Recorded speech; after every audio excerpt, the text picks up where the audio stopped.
என்னால பாக்க முடியல. என்ன செய்யறது? நீ ஏண்டி அழற? கண்ணத்தோட துரோகி பாட்டி என்ன மாதிரி வேலை பாக்குது பாத்தீங்களா? இன்னைக்கு இருக்கு இந்த பாட்டிக்கு. இருக்காது. உனக்கு இருக்கிற எமோஷன் வேற, அவங்களுக்கு இருக்கிற எமோஷன் வேற. எப்படிங்க விடுறது? இந்த பாட்டி ஆரம்பத்துல இருந்து இப்படிதான் பண்ணிட்டு இருக்கு. அன்னைக்கு கொடைக்கானல்ல அவ்வளவு பிரச்சனை நடந்துட்டு இருக்கும் போது நைஸா போய் இவங்க பேரு என்னன்னு இவங்க கிட்ட விசாரிச்சுட்டு இருந்தது. இப்ப இவங்க கைய புடிச்சிட்டு நிக்குது. இதெல்லாம் பார்த்தா அம்மா உடைஞ்சு போயிடுவாங்க.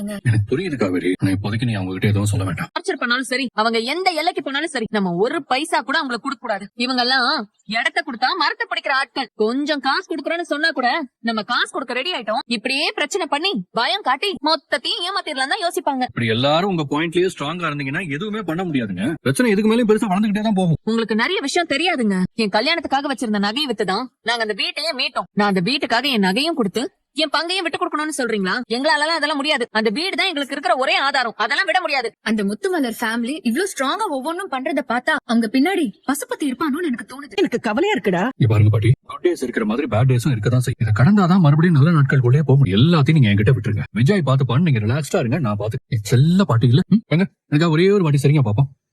பாட்டி சரிங்க பாட்டி சரிங்க. வருது வருது, ஓரத்துல லைட்டா எட்டி பாக்குது பாருங்க. சாமி கிட்ட சொல்லி வச்சு சேர்ந்தது இந்த செல்ல கிளியே. இந்த பூமியுள்ள காலம் மட்டும் வாழும்